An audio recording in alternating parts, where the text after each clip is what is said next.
This is the Bad Batch on TV podcast industries. We're talking about the Bad Batch 313, Into the Breach. Even with a stolen shuttle and clearance codes, you can't expect to walk onto an Imperial station completely unnoticed. But you can. And we'll be your security detail. You just walk us right onto the station. You cannot be serious. You were an Imperial before. Impersonating one should be easy enough. I can't wear this. It's a captain's uniform. I was a vice admiral. Well, you've been demoted.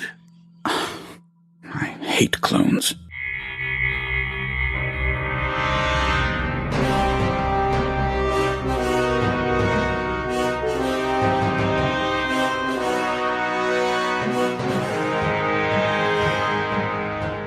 Welcome back, fellow Batchers, to TV Podcast Industries. We're on to the Bad Batch Season 3, Episode 13, Into the Breach. I'm one of your hosts, Derek.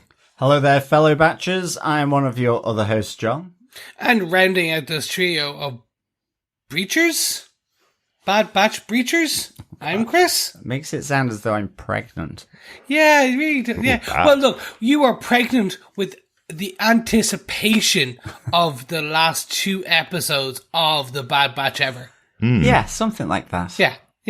Your banter really needs to be worked out, guys. We should talk about this almost before and not just do it off the cuff. Absolutely. Yeah. Yes. I'm not sure whether live banter works well for you at all.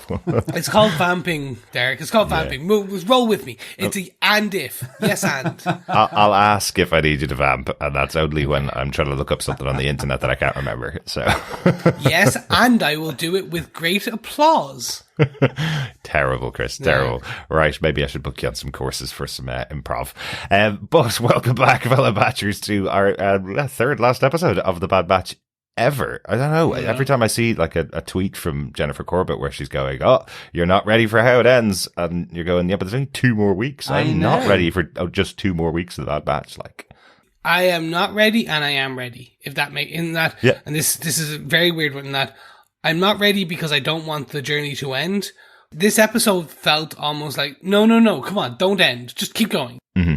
Yeah, absolutely. It just felt like we were building a bit of momentum towards the end of this episode. Yeah. And then literally it's a sharp cut. Absolutely. And I was like, oh no. You like, I literally felt this should have ran into the next episode and then given us the finale. Yeah. You absolutely needed the next episode after this. I feel like this is an absolutely essential story, and we're going to get into it obviously in a minute. This is really essential for what's happening in the show, of course, absolutely essential. But where it ends feels like this could have been the 2-parter. Please tell us what's going to happen next. But before we go into the episode discussion, please make sure you subscribe to TV Podcast Industries, because if you haven't subscribed to the main feed, that's going to be it for the Bad Batch in 2 weeks' time. You'll never hear our voices again. Well, you will. You'll hear them if you subscribe to the Bad Batch podcast, because we will be back with more Star Wars later this year. But we would like you to subscribe to the main feed on TV Podcast Industries, where you'll get access to all the other shows that we're covering, like the epic Shogun, which is coming to its final episode next week. How's that going to end? Bloody? Yes.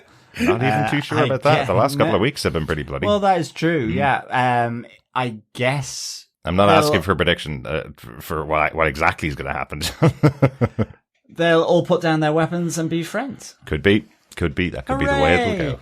But if you want to hear our thoughts on Shogun, subscribe to the podcast over there. We do also want to hear your thoughts on the Bad Batch. Again, almost the last opportunity to get your thoughts in. So email us to feedback@tvpodcastindustries.com, or join us over in our Facebook group, where you can chat with us anytime about the Bad Batch over on facebook.com/groups/TV Podcast Industries.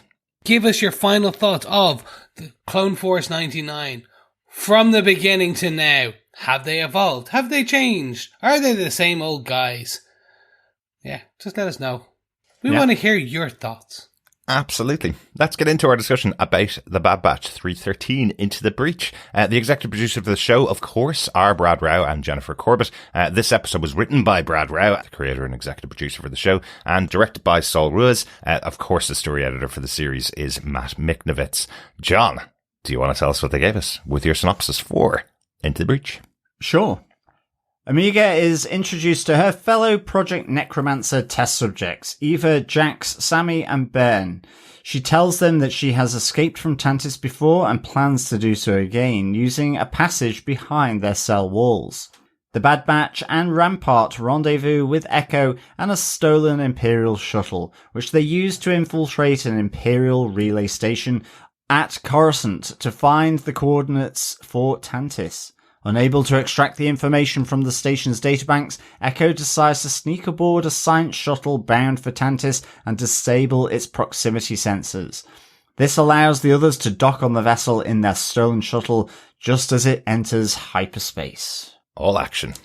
Absolutely. I really loved the tension in this episode. In terms of Clone Force 99 with Rampart in the space station.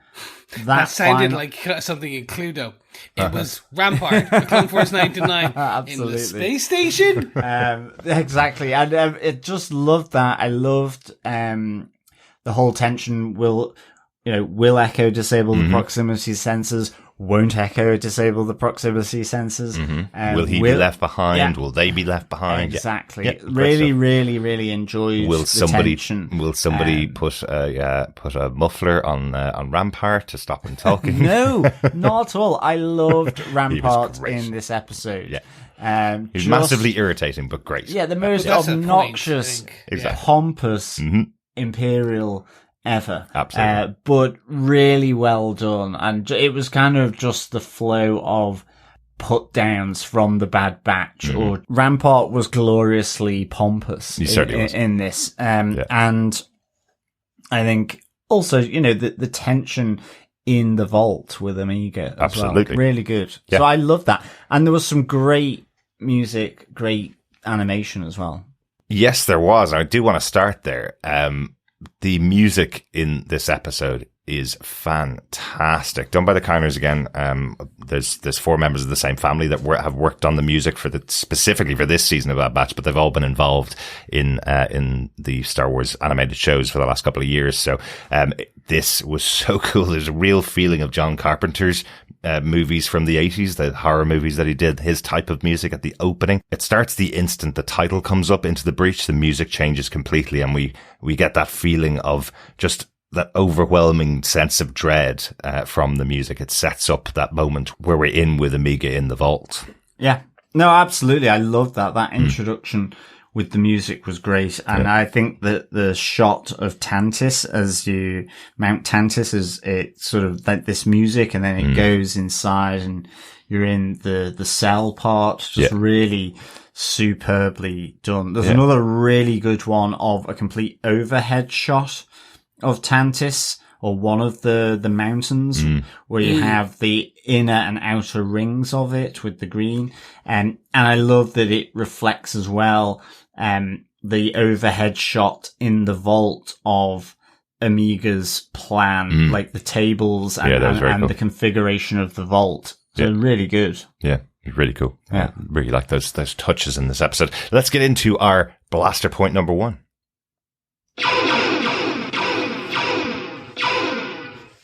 Yes, so Amiga meeting her new cellmates. We have the full team here. Eva, Jax, Sami, and Bayrn. I kind of like the little touch that the baby's called Bayrn, because in Scotland you would call a baby a Bayrn. So I wondered to take it from Scottish. Yeah. Oh yeah, absolutely. Yeah. I didn't know. I didn't get that. The wee Bayrn over there is. I always thought it was a river. No, not at all. No. In Scotland, Scottish. It's the wee Bayrn over there. Look at it crying. Okay. There you go. Good to know. I lived in Scotland for a little while. You learn something new. Yeah, I was going to say, literally the star wipe now happens across the screen. The more you know. I'm European, and I still didn't know that. Wow. You guys need to go to Scotland more. Yeah. I've been to Scotland many times, but maybe just not with any bairns, apparently. Look at the wee bird over there. Look at the bird. Not like I go travelling with babies very often, but I've certainly heard it. Correct me if I'm wrong, fellow Scottish batteries. If you're out there, you can correct me if I'm wrong, but I'm going to show the guys the Wikipedia entry later on after the podcast finishes, showing them I am right on this. But I thought that was an interesting touch because we didn't get the name of the young new cellmate for the team here, I suppose. Absolutely. And we also do get the name of the blue kid as well, Sami. So that was pretty good. I kind of enjoyed seeing Omega sort of settling in, shall we say, into her new premises in the vault. I think what I really liked about it, though, is you immediately see that she's been around the Bad Batch for so long. That kind of training, that military training, the soldier skills, that kind of thing, put to use. And it just took me back to the moment with Ventress, actually, on Pabu, where she says, this isn't military training, this is Jedi training, when Omega was complaining about it, and Ventress makes that differentiation there, and here it's perfect for her training that she has gotten from the Bad Batch is perfect for this situation. Absolutely. Where she's asking, are they always watching? She's looking, assessing her escape, really, asking these questions of her 4 cellmates, really. And I just thought this was cool, actually. Yeah. One of the other things I really love about Omega here is you can see the big sister coming out in her as well. Thought it was really lovely when she's talking to Eva, who's the most talkative of the 4 characters here. Jack's kind of been a bit beaten down by his experience being put away in solitary.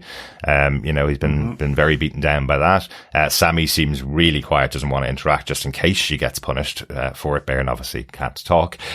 But Eva's been the talkative one. She was the one that, as we talked about last time we met her, that she's got the cutest voice in all of animation. The minute she talks, you go, oh, very cute. But when Omega's talking to her, she instantly spots that she has the doll that Omega made when she was there last time, that she thought had been destroyed effectively by Dr. Carr. And kind of says to her, I like your doll. Doesn't say, where did you get that? Or that's my doll, I made that, anything like that. She looks at it going, I like your doll, and then finds out that Emery Carr has handed it back to Eva. So that gives Omega a little bit of information about Emery Carr. While Carr is going along with the plan, she is also treating Eva like she treated Omega, as a person, as somebody that should be treated well, not just as a test subject. So I think that gives a little inkling that, again, Emery Carr may come back on side towards the end of the season, that Omega's now found that out. So maybe it's another inkling. Could you imagine this is the future batch?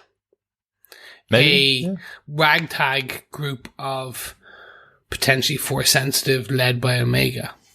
Like, that's a potential. Like, and I was kind of interested to see, do each of them have a more, or is each of them kind of have a skill? That's, they're better at one aspect of being Force sensitive. One of them is telekinetic. Bear, they had that amazing push when they were taken. They knocked something over, so they're telekinetic.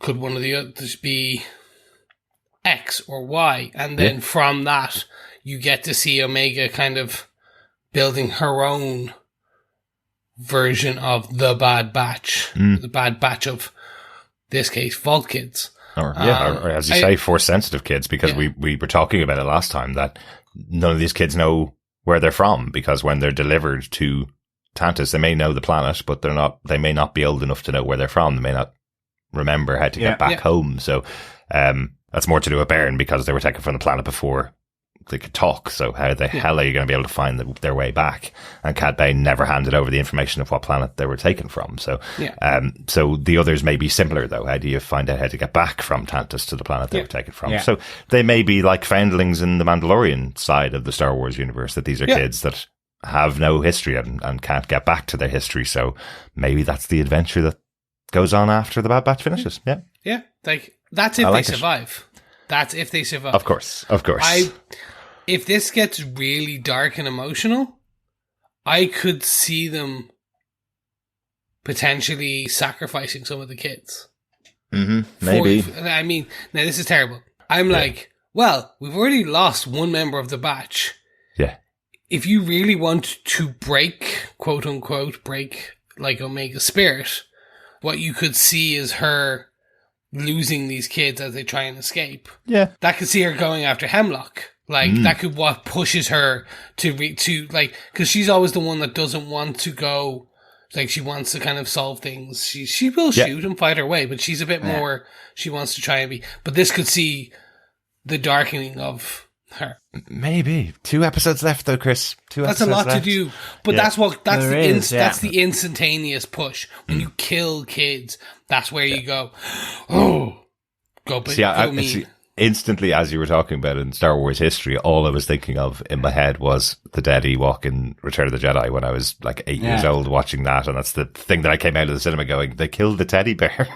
You're right. It gives a massive reaction to a war if you lose. I find that really good, like, emotional moment in Return of the Jedi. Because you've got the other one getting up and seeing if his dead mate is okay. But alas, not. It's going to get stuffed, I guess. Think about the death of all the children in Revenge of the Sith.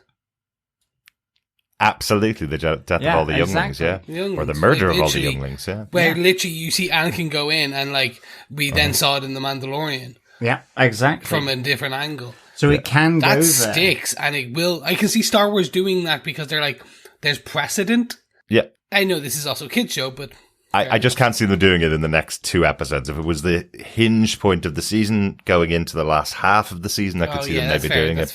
But if they were to end the season with 2 episodes left to go, killing a few kids and trying to push Omega into a new, a new fight, I don't know, unless we know something's coming afterwards for Omega and they have it confirmed where they know she's going to go in the future, maybe, but I can't see it happening in the next couple of episodes. No, but I mean, the thing that is echoing in the back of my mind is exactly what you said about the showrunner saying he won't believe how this ends. Well, so if this is setting up the reason for the Emperor's return, that ultimately happens.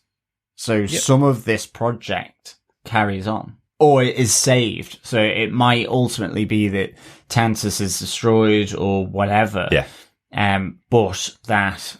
I think this is how the project is put on ice for a while. Yeah. Is what this is. Because the Emperor's alive right now. He's dealing with Darth Vader right now. No, so agreed. He doesn't need this technology for about 30 more years. So why is a technology that's getting really close to perfection right now, why does it take another 30 years to work? So I think the battle versus Tantiss in the last couple of episodes is what puts it on ice for a while, I think.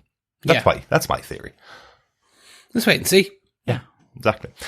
In amongst these meetings with Omega and her current cellmates, or her new cellmates, we also see a little moment where Car, I just wanted to come back to it because I mentioned about Car being nice to Eva and Omega finding out about that. We do see Car looking on with another one of the scientists, and she's challenged by that scientist for putting Omega into the same room as the other cellmates, because Dr. Skulder, there you go. They're all test subjects, whereas Omega is possibly the key. So what we've been speculating, what we were talking about, was they mix the blood of these test subjects who have got the high M counts with Omega's blood, but putting the 2 sets of the experiment together in the same room is considered a bad idea by Dr. Skulder here. And she challenges Emery Carr, but the pushback is, well, I'm now the lead scientist here, so my decisions are the decisions that should be made. So I just thought it was, again, a bit interesting that there's some challenge coming up there between the scientists on the project.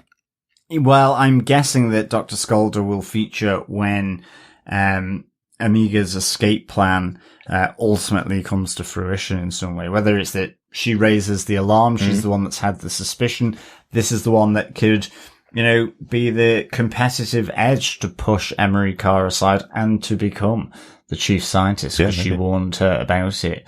I'm guessing promotion in the Imperial scientific corps is just like in the Imperial Navy, where it's like, we try and undermine the person who's currently your boss so that you're proven to be more loyal, better, or whatever.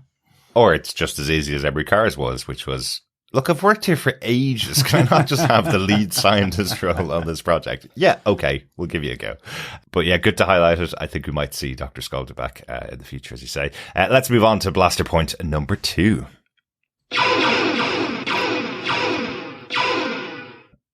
Sticking with Omega and partly what you guys were saying, she's coming up with a plan from the minute she gets in there. That's our Omega. She's not willing to lie down. And I think what drives that mostly, as she says to the rest of her cellmates, is, well, I've been here before. It might look scary. It might look difficult, but I was able to get out. So it's doable. Yeah. So, yeah, I've escaped before. I'll do it again. Do it again. Yeah. And I'll take you with me. You know, it is the rally cry to the Rugrats. Absolutely. Here, which I quite liked, actually. Omega's really good here. Like you say, the whole big sister side of things, but also I just love how, you know, she's absorbed like a sponge everything that the Bad Batch has sort of taught her over these, you know, last 2.5 seasons, and you know, it's sort of being put to really good use on her own independently. Yeah.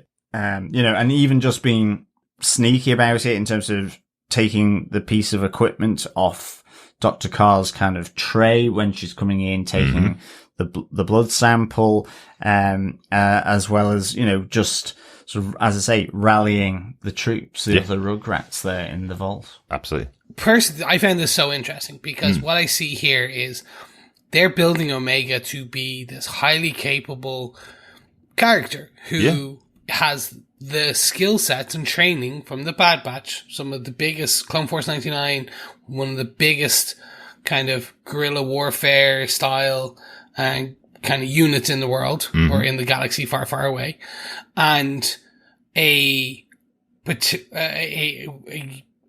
potentially like some connection to the Force, whether she just has a high M count, or she can contain an M count. Like, there's an opportunity to build something there.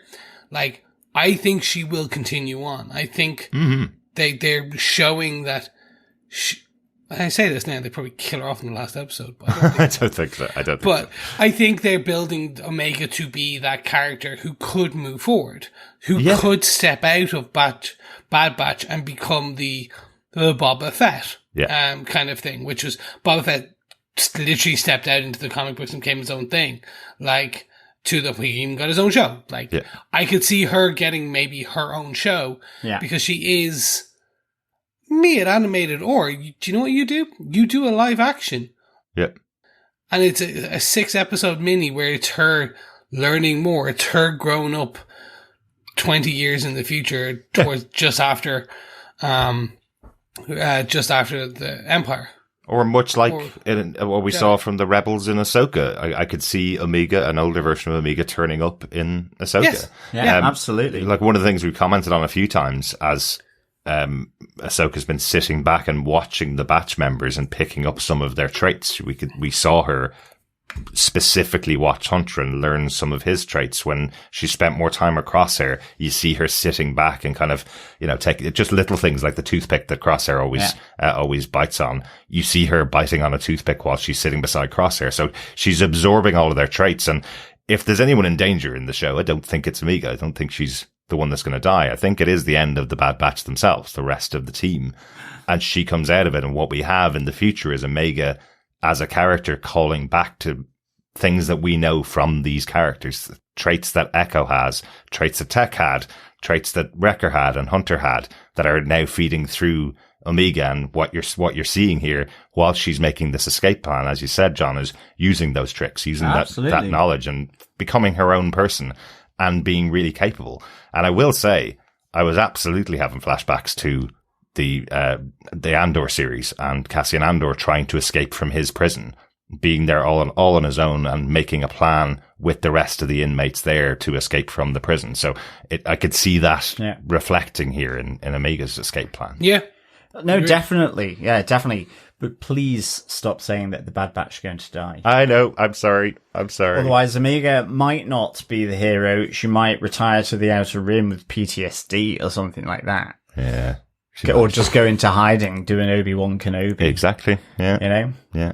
And then come out when the time is right, like Ahsoka live action. They all go back to Pabu. Pabu was not destroyed like we thought it was going to. They all go back to Pabu and hide out together. I really hope we see Pabu in live action as well. I like that. Would be beautiful to see in live action. Yeah. It would. Like just the island town. Yeah, definitely. You could literally film in Hawaii and it would just, you don't need your volume. You can just film it on the volume now, but you know what I mean. Oh, the romance, the beauty of real life location shooting destroyed in an instant. But it would look fab in the volume. Andor wasn't filmed in the volume. It was all done in practical locations, so they don't have to use it just because Star Wars shows use it, so it's okay. We do still have some romance left that can be done. All we need is James Cameron to come in and use his avatar skills to build Pabu. That'd be cool. No. That'd be pretty cool. No, that'd be fine. Anything else about Amiga's escape plan, guys? No. Again, I like how the tension ratcheted up there with Dr. Skolder. You know, where Amiga's trying to find the escape point in the wall and to find that kind of ducting void where all the blood samples are taken. Yeah. So I kind of like that, and how, you know, Dr. Skolder's coming down. You know, she's kind of not happy with Emery Carr having basically, you know, taken the job she thought was rightfully hers. Yeah. And again, having Amiga, luckily, having it all put back together just in time, but then coming out to inform, the other cellmates that I found our way out, you know, but I kind of like that. I just, you know, is she going to get found out? Is she not? Or, you know, would she tackle Dr. Skolder? You know, but because it's in the cell, she's not seen. So then she can, or something, you know, given there's only 2 episodes left, I thought maybe something else would kind of possibly happen. I felt it was a very contained story. But that weirdly, I liked it the more I watched it. Right. So certainly the second time of watching it, I found it a much better episode. But I think it's because it's just purely built on the tension, raising the tension of this ultimate escape or failure, however it may play out, and it is really good. Yeah. I hope it's not going to end with like the Bad Batch's ship crashes on the planet before it gets to Tantiss, and then it just cuts to Omega in her cell and fade to black. End of series. That would be awful. That would be awful. So hopefully it's a big success at the end of the season. Yeah, well, I hope so. With fireworks and parasols. I really hope the Bad Batch survive. Right. And they find Tech alive and well in Tantiss, not having been horrendously disfigured from Hemlock's experimentation. Let's hope not. Let's move on to the rest of the Bad Batch then for our blaster point number 3.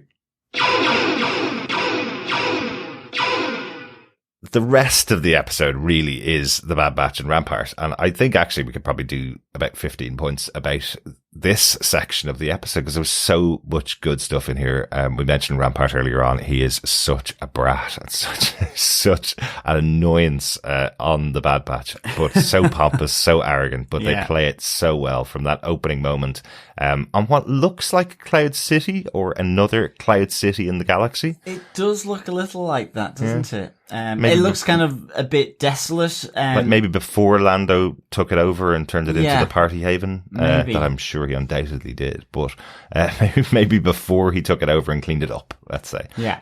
Or it's another Cloud City that's fallen into slight disrepair, maybe. Or, I mean, Lando always said it was a mining operation, so it kind of did have that mining operation feel. At least you couldn't really see much of it in close-up other than kind of, it did seem a bit of a desolate, abandoned, it almost looked rusted, but then you could imagine that a mining operation, you know, it's not really thinking about aesthetics. Yeah, absolutely. Because Lando does. You comes in, it's like, I need a cape. Absolutely. Where's my cape room? You can also need shiny Cloud City type things. But you can also see that somebody might lose that in a gambling, in a bet. Exactly. Gambling where they're kind of going, it's a Cloud City that I'm putting up, but it's not really worth that much. But he came in and cleaned it up, maybe. not really a correction, but I've just seen the StarWars.com official episode guide for this episode after we've recorded the podcast, and just found out that the base here is actually a former Kaminon facility. It's Bora Vio, which we saw back in season 1, episode 9. So not Cloud City at all. I hope you don't mind the banter. But yeah, that's an interesting location to go back to. That's where we had Cad Bane going after Omega back in the first season of the Bad Batch. So that's quite an interesting callback that we just didn't catch when we were watching the episodes. But back to the rest of the thoughts on episode 13 of season 3. We do have the first instance when the Batch are with Rampart waiting for the arrival of Echo, and just some fun little moments there with them where they're still completely not trusting Rampart that his information is going to be valid. You got excited, didn't you? Thought that was really good. No, you thought Nick Fury was going to come in here because Echo referred to Rampart as Hydra Snake. No, I didn't. Are you sure? Yeah, I did. Are you sure? Because I kind of know. It's like crossover. Hey! Yeah, well, that was it. Echo saying, "Can we trust that Hydra Snake?" And just Rampart from behind. Classic gag. Mm-hmm. I can hear you. Yeah, absolutely. I'm here. I can hear you. I always think that's fun because those moments happen in live action and in animation where two characters have a discussion that the third character they're talking about absolutely can hear. There's no way that everything went so loud around them or so quiet around them that nobody else could hear the conversation. So I always like that little gag of, I'm right here, I can hear you. So I thought that was really good. And that's the thing, he is a ball and chain around their ankles, their collective ankles as Rampart. But at the same time, he's also, in and of this moment, very valuable because he has the only information that could possibly lead them to Tantiss, even though it's not totally complete. I mean, he kind of goes, well, I don't know the technical details of all of this. But this is how it happens. This is how it sort of generally high level happens. So that's what I loved.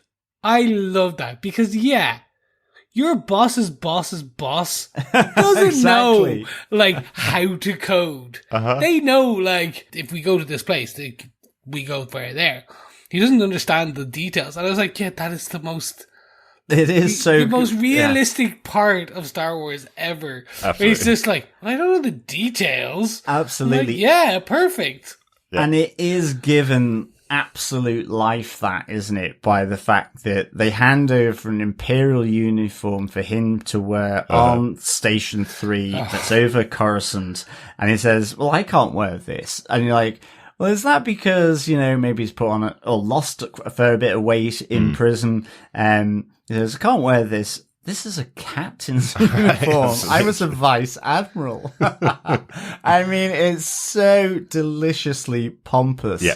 It's just so, so good. It's really, really good, isn't it? It's like as if he thinks because he was a vice admiral in that position that every single member of the Empire would recognize him now and would know that he's wearing the wrong uniform. Because everybody knows me, Rampart. And I don't want to make it all Blade Runner-y by sort of referring back to Andor on it, but it's where that voiceover of Cassian Andor saying, the Imperials, they're so comfortable and fat that they don't even know or see you, so that you can get in even into their own house, or however he says it, because it is exactly that kind of attitude from Rampart that Andor is talking about here. Yeah. He's so full of himself in a pompous way, bombastic way, that it's just... you could pinch anything from underneath him because, I don't need to worry about the technical details. Absolutely. That's for my underlings to worry about. Yeah. But also part of that pompousness is what does save them throughout some of the parts of the mission. Absolutely. Him browbeating a lieutenant down. Mm-hmm. Yeah. Because they don't have clearance, they're not there, blah, blah. Just, it's the true, it's Rampart. It's just like, he just talked his way, and I was like, I actually like this. The worst part is I like this character. I know. He's it's the so guy fantastic. you like to hate. Mm-hmm. Well, after he's done that, he goes, oh, I've missed this. Exactly. It's kind of like, you could just imagine him in prison or having to deal with, the other prisoners, and I'm like, I can't say anything to them, and they certainly won't follow anything I say. Yeah. We saw a little bit of that, obviously, with the on the prison planet, where the only person that works with them doesn't understand his language. So the frustration of him is more probably born from, I can't even order this guy around because he doesn't understand my language. You know? But that's it. And it even follows on. So I think Hunter says something to him like, "Do your thing," and Rampart corrects Hunter and says, "Do your thing, sir," because he's like in character. And Hunter's like, "I don't think so." It just like cuts him off. And that's the other thing. Just how the Bad Batch reacted to him as well. It's like, I mean, even with the captain's uniform, they say, well, you had you're being demoted. Mm-hmm. You know, it's just it's so good. I loved all this back and forth between them. Yeah. But again, it's like you say, Chris, like he's got a really important thing here. And actually, in some respects, you know, one of the great things that makes this so tense is purely the fact that they're so deep into Imperial territory. Absolutely. Like they're above the capital planet of the galaxy. Where everything went down. If something goes wrong, there's a lot of naval ships, of stormtroopers that can get them. You know, this is deep into the heart of enemy territory. So it makes it really tense. Mm-hmm. And, you know, in a sense, Rampart understands that. And I like the fact that through this as well, I mean, certainly towards the end, as they're about to attach onto the science vessel, you know, he's like saying, no, we've got to abort this mission. Now, part of it is probably to save his own skin, but in a sense, it is almost a bit like whether it's the angel or the devil on the shoulder of Hunter. It's one of those two telling the opposite of what Hunter is thinking. So I kind of quite enjoyed that as well. Even though Rampart's probably doing it purely for selfish purposes, I'd say self-preservation to give him a little bit of that's what I mean. Like, I mean, he says, "I didn't sign up for this part of it." Exactly. You know, let me go. Effectively, you know. I mean, there's a bit. And it wasn't the deal. The deal was to lead them to their way to Tantiss, and then they'll drop them off somewhere. But it turns out that their way to Tantiss had to be taken immediately, and they really do struggle with this as well. You know, the separation of the group, where they have to let Echo get aboard the ship and crack the codes so that they can get through to Tantiss. You know, that's also its own tension, because the countdown's going, and if they get found out, they will be killed. You know, that last 30 seconds of this show, this episode was just fantastic. And for like, honestly, and I'm kind of giving away my opinion now, like, for me, that saved this episode in that the rest of it was fun and it was a good episode. Mm-hmm. That last 30 seconds made me go, oh, you're a great episode. Yeah. Because that's what you were building to. Mm-hmm. And then just, you're ratcheting the tension slightly with a bit of humor here and a bit of this. You're just kind of, it's basically like adding truffle right at the end, sprinkling some shaved truffle over your pasta. And you're just like, okay, that's what just brings it to life. Yeah, absolutely. I mean, even that I loved the stealth moves of Echo to get on board. Yes. Like, where the fact that one of the stormtroopers from Tantiss, the one with the blue kind of visor eyes, Scorcher, isn't it? Yeah, I guess so. Obviously has spotted something out of the corner of their eye as the droids are moving cargo back and forth, and he goes to investigate. But I love like Echo just slipping down from the cargo conveyor that the droid was driving, just sneaking through to get on board via the R2-D2 droid army chute, I guess. like a whole droid army of R2-D2 or 2 units, I guess. Yeah. I'm surprised they didn't start screeching to say that there was an unauthorized officer, but they were in their clone trooper uniforms, so I guess it wasn't that out of place, even though he was being a bit sneaky. Absolutely. You know, that is something that we should point out as well. Part of the plan here is that they have to take off, they have to scrape down their the uniforms that they've personalized effectively for the last 2 seasons, making them really personal to each of the members of the Bad Batch. They're now all scraped all the way down back to standard clone trooper outfits, or similar to, maybe ones that have seen some heavy action, but they're pretty close to back to scratch, right? Yeah. So all that personalization is all gone now. Yeah, but like, look, Wrecker was the worst. Well, worst. Wrecker was the biggest offender, I should say. His armor was probably some of the most recognizable based on its kind of customization, in my opinion. Yeah. I.e. things.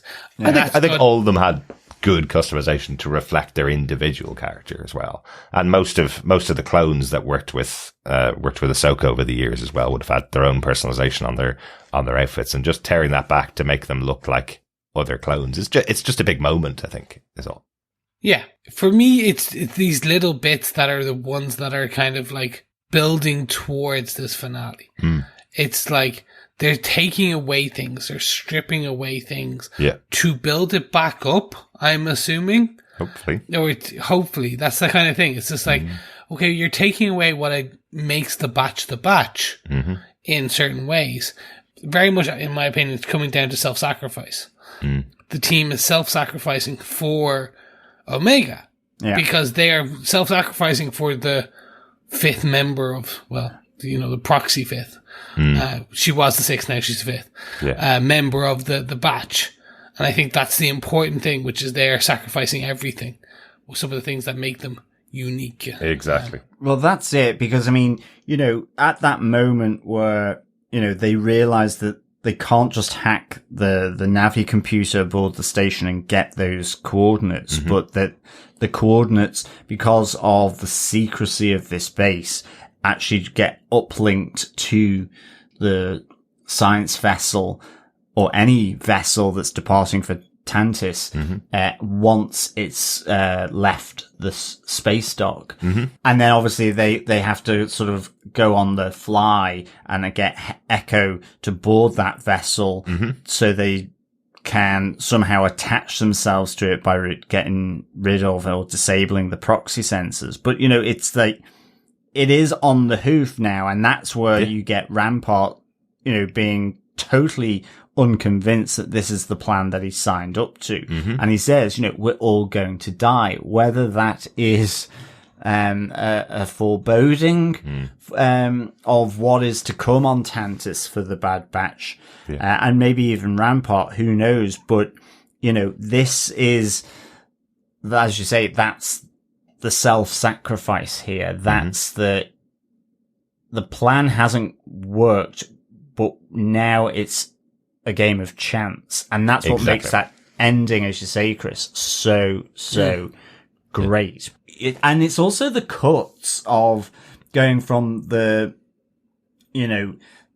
command part of the science vessel, all that going on, the order to jump, with Echo in the cargo hold, with Hunter effectively, just sort of twitching his fingers, getting the feel of the dice, really, that kind of sense of when to go, and Rampart effectively objecting to everything that's going on, and in the end, just go for it, whether proximity sensors are disabled or not. But it's also, again, speaks to the trust of the Brotherhood with that, Echo will get this done. And that's what that's what tips the balance of probability for him. I love that. Absolutely. Really good, and a great ending, a nice little cliffhanger for it. But you're totally right, Chris. If the whole series was out, I absolutely would be watching the next episode immediately afterwards.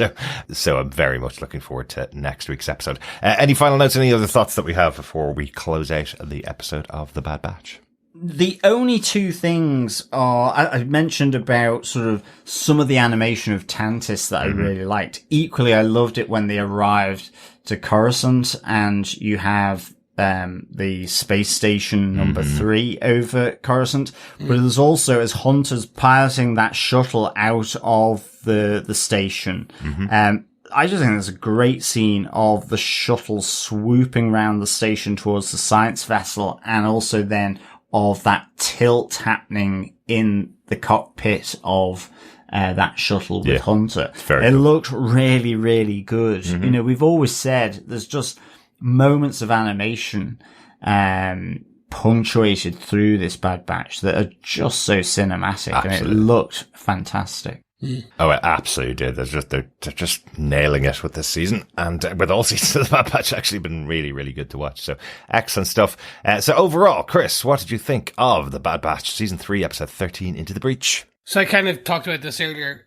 Initially, for me, this was a good episode. Like, it had Rampart brought the humor along with some of the Wrecker and kind of crosshair quotes in there. Mm-hmm.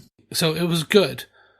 That last 30 seconds of the tension that ratcheted up of like, I thought they were going for a split second not attach, and we were going to get very similar to Crosshair's kind of tracker, just kind of going. Yeah, exactly. I thought we had that. So it built the tension so well. Mm-hmm. I was like, no, this is a great episode. You were given a task, you delivered, and then some. So I'm like, yeah, I can't fault it. Excellent. The only thing, and this is not their fault, I wanted the next episode. Because I'm like, it felt so short because it was basically a 2-story episode. Mm-hmm. Like, you had the Omega bit and then you had the Batch team. That was it. So I was like, oh no, give me this now. To know that we have 2 weeks. Yeah. That is the hard part. Mm-hmm. I'm like, next week will also only be a very short episode probably. Yeah. And then we'll get the big finale. So I'm like, like if you do 2 Fades to Blacks back to back, that's gonna break my heart. That's gonna break my heart, guys. Yeah. But absolutely fantastic. Johnners, what are your final thoughts of this episode? Yeah, I absolutely loved this episode of the Bad Batch, Into the Breach. I'd give it 4.5 raging ramparts out of 5. I just loved how the tension was built on Tantiss with Omega, and her scoping out the her potential escape, and on board Station 3, but in particular those final moments as to whether they're able to lock on to the ship before it jumps in hyperspace, and whether those proximity sensors were disabled or not. So really enjoyed that. Like him or loathe him, I think Rampart is, and along with the Bad Batch and how they play off one another, absolutely fantastic in this episode. I never thought this character could be integrated in this way from certainly season 2 and everything happening on Camino. But he is the reluctant participant, but ultimately he doesn't rat them out. Exactly. And now that's because he's also a fugitive on the run. He's effectively joined them. But I love this dynamic through this episode with the seriousness of what they were looking and trying to do. So I absolutely really, really enjoyed this episode. 4.5 raging ramparts out of 5. Great stuff. And it's really interesting. We haven't had that moment from Rampart like we had with Crosshair, where he realizes that the Empire had turned on him completely and he's now back on the right side. He's back with the Bad Batch. We didn't get that from Rampart. But it's interesting. It's only after we recorded last week that I was going back through just Rampart's story effectively, and he's the fall guy for what happened on Camino. That's what happened to him. They stripped everything from him and sent him off to a penal colony after destroying Camino. It wasn't his fault. He wasn't responsible for it. But that's what's happened. He's had the entire Empire turn on him and send him away. And as you say, even in this stage, he's still going, "Ooh, I've missed the power that I had when I was in the leadership of the Empire, not I'm against them now. I'm joining you. I've become a good guy." So that's really interesting for the character, that he's still the pompous buffoon that he was, but really fun to watch. Absolutely. And again, I liked Omega in this episode, just in terms of how all that information, the observation, the training from the Bad Batch, the training, the osmosis, whatever it is, just being put to use now that she's back at Mount Tantiss in the vault, and, she's stepping up there. So yeah, absolutely loved it. Exactly. Well, we need to go and have a drink. We need to go to the cantina, John. We certainly do. Fellow quizzers, fellow batchers, welcome to the Bad Batch Cantina Quiz. It is a two-parter. Ooh. Strap yourselves in. Make sure those proximity sensors are disabled. Drink is in hand and get ready to clamp on to 2 questions for episode 13 of the Bad Batch. Question 13. What is the class of shuttle stolen by Echo and used by the Bad Batch? And what is the landing bay designation for the shuttle at Station 003? Ooh, very good. Very good. Both of those, of course, in this episode. There's been one question for every episode of the Bad Batch so far this season. So I hope you're gathering together all your answers to send them in at the end of the season to get your hands on the Bad Batch Funko Pops that we have available to send out. So looking forward to that. That's the 13th question, as I say, of 15. So not very long to go on the pub quiz either. John, do you want to give the question one more time? What is the class of shuttle stolen by Echo and used by the Bad Batch? And what is the landing bay designation for the shuttle at Station 003? Fantastic. If you've missed any of the questions from the season, pop on over to our website at tvpodcastindustries.com. There is a pub quizzes section up there that has each of the questions available there, so you can gather them all together just in case you missed one. Or, hey, why not go back and listen to every episode of the Bad Batch coverage for season 3. Absolutely. Get those answers in, fellow quizzers and batchers. I think it's time for some feedback. Absolutely. First up, Joe Herbers over on Facebook says, why didn't Amiga do her exploring at night? I don't think she knows it's at night because it's the vault. That's a pretty good answer. I think it's more she's not willing to wait. She's really eager. I think her escape might be at night when there's a big long period between visits or nobody's testing on them, because they say they test after meals, so that's during daytime. So I think she's just not willing to wait. She's too eager. She knows she can escape from this place. She just needs to find the way. So she's taking an opportunity, and then nighttime comes and maybe she'll escape then. Yeah, I guess so. Yeah. I just have the feeling that the Empire floods that with light all the time. Yes. The answer I'm going to give is if it was completely dark, we wouldn't see anything in the animation, so it would make a really boring episode part. That's true. So she turns on the lights. Everybody's aware of her escape. Yeah, exactly. Yes. So she's literally you'd have a few minutes of just like noise and just complete pitch black on the screen. Probably not great to look at. I mean, I guess as well, Joe, I guess the Empire's always got its beady little eyes on them. Well, so, I mean, the interesting thing is that the cells potentially don't have some kind of sensor or, I guess, video camera. Well, they've got a big... like Ring. They've not got, like, Ring. But they've got a massive laser door on the front of them, and there's no escape from the inside, John. But what if there is? Well, exactly. That's what Amiga's found, you know? She's found the porthole in the Death Star to blow the entire thing up. She's found a little weakness in Tantiss. There's always a weakness, we know that. No, absolutely. That's what happens when you force people to build these stations for you. You know, like Jyn Erso's father, who created the weakness in the Death Star, right? You know, that's true. If you force people to do it, they will create weaknesses that can be exploited by people like Amiga. Yes, so, exactly. There you go. We've solved it, Joe. Yeah, thanks, Joe. Thanks, Joe. Next up, we have some feedback from Lindsay Lowers, who had this to say. Hello, fellow Batchers, and a special ode to my favourite Batcher, Echo. Welcome back.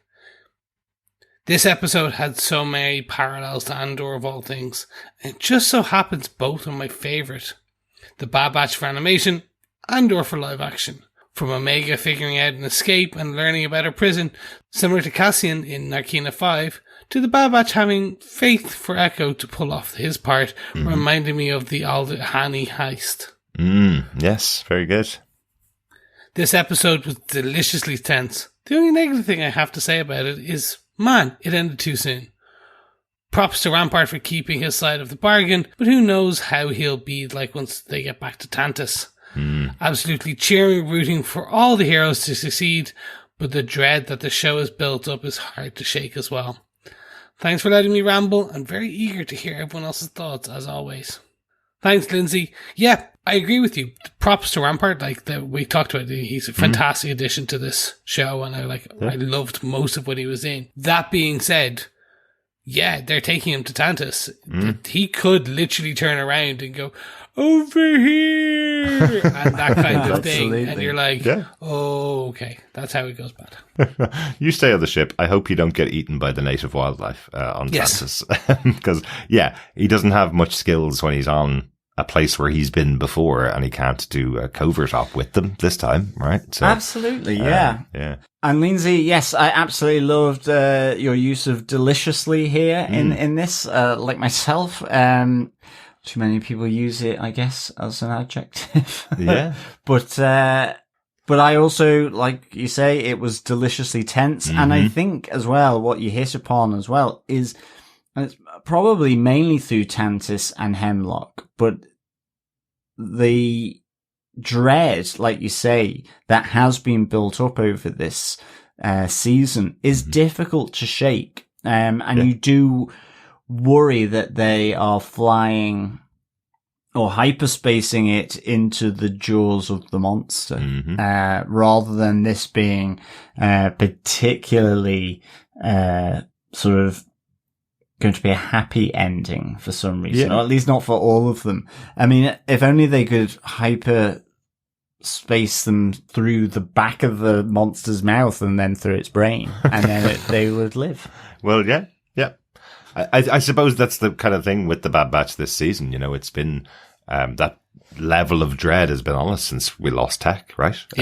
Last season. That's kind of what's going to happen, who's going to go next, or are they going to be able to get out of this situation? And part of the problem here with Tantiss was they couldn't get Omega back from Tantiss at the beginning. Omega and Crosshair escaped together. They had to meet up because they didn't know the location, but they also don't seem to have a plan for what happens when they get to Tantiss.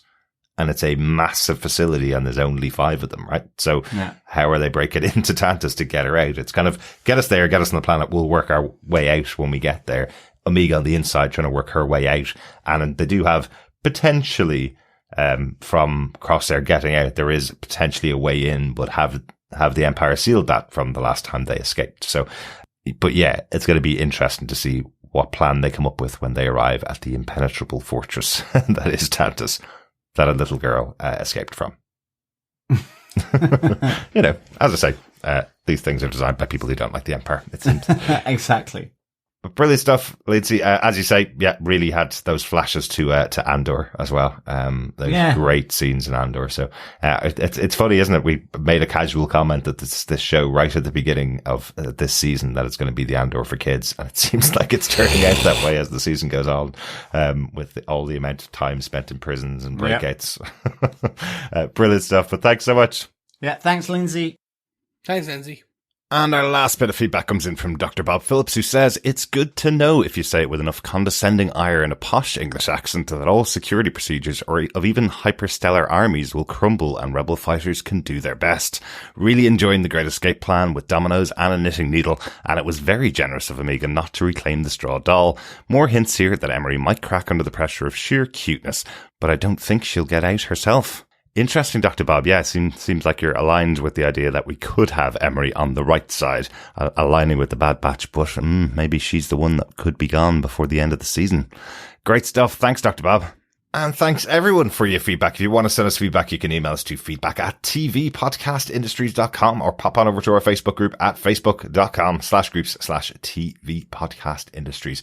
Just a reminder, in case you're trying to find any of our old episodes, Google Podcasts has shut down, so all of our podcasts are now available over on YouTube. It's a little bit weirder over there, but you can still listen to the podcasts. I don't know. I find it weird putting podcasts, an audio medium, up on a video system, especially one that keeps telling me you've written it wrong for YouTube. You've written all your descriptions wrong for YouTube, when I've been writing podcast descriptions for 10 years. I keep having to go in and correct all of our podcast descriptions. Oh no. It's not fun.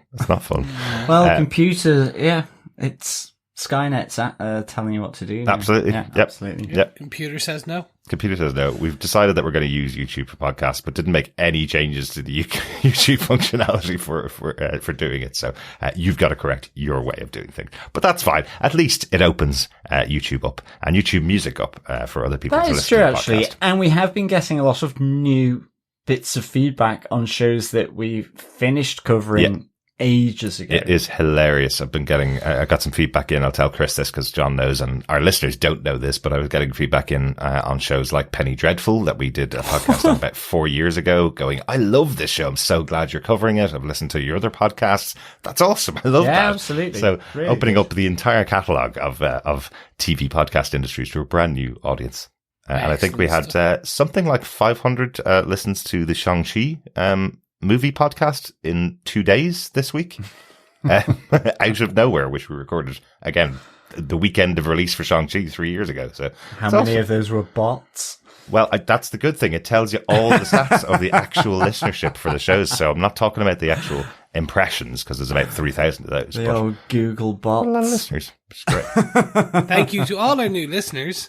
Absolutely. Welcome to all of our listeners that we've found through YouTube. Really good to have you on board. Thanks so much. We'll speak to you again next time for the 14th episode of the Bad Batch Flash Strike. Looking forward to what that's going to be. A penultimate Flash in episode. a pan. Yeah. Yeah, it sounds like a really good title. Better be good. Absolutely. Well, it's going to be Flash Strike, so they're just going to break in and break out of Tantiss in one episode. That's it. That's it. And then they all live happily ever after. Exactly. And the final episode is just like, tra-la-la-la-la-la-la. Drinks in the cantina on Pabu. Yeah. Yes. Perfect. There you go. Excellent. Thanks so much for joining us. Talk to you again next time. Thanks so much. Speak to you then. Yeah, thank you so much, fellow Batchers. Until next time, remember, keep watching, keep listening, and of course, keep being bad. Bye. Bye.